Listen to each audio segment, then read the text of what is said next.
baseline. So it's a step in the right. Well, I mean, Grok 3 has very powerful reasoning capabilities. In the tests that we've done thus far, Grok 3 is outperforming anything that's been released that we're aware of after Money Next Level. So why does this change need to occur? So we're really in the final stages of polishing Grok 3. Probably it gets released in about a week or two. So pretty soon. And hoping to pull out a profit at the end of the day.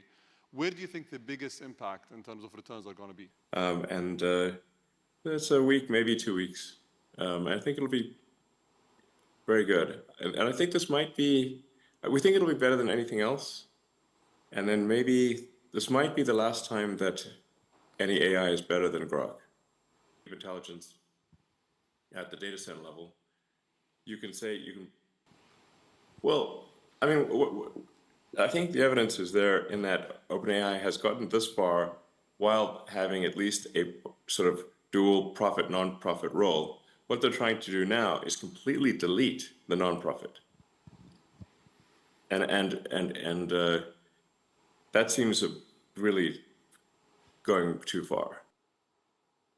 Yeah, I mean, I don't know. I think we might be headed to a bimodal. But human intelligence, I think, will be dwarfed by machine intelligence. I'm not sure how to feel about that, except that it appears to be inevitable. That at some point, human intelligence will be a very small fraction of total intelligence. Digital intelligence will be more than 99% of all intelligence in the future. What values do you teach the child? And something that I think is extremely, and I think improving government efficiency, I think was like almost 70% support, so quite a lot, basically, more than any other issue. So I think the people are very supportive. Obviously, there's certain elements of the bureaucracy that are not supportive because we are moving them from the government sector to the private sector. Average American. I think some of the things we're doing also will be helpful to. We really have here rule of the bureaucracy as opposed to rule of the people, democracy. So we want to restore rule of the people. And so what that means is reducing the size of the federal government. B? No, we're on the letter B. So we're like, okay. The aspiration here is a reduction in regulation and reduction in government spending such that the economy is able to grow faster. Maybe the economy can grow at 4 or 5% potentially in terms of real useful goods and services output, and then government spending can be reduced by about 3 or 4% of the economy, about maybe $1 trillion or more. And the net effect of that would be no inflation from 2025 to 2026. So that would be quite remarkable because that's the congressional appropriation is only through the end of the government financial. There's the times the United States has been kind of pushy in international affairs, which may resonate with a number of members of the audience.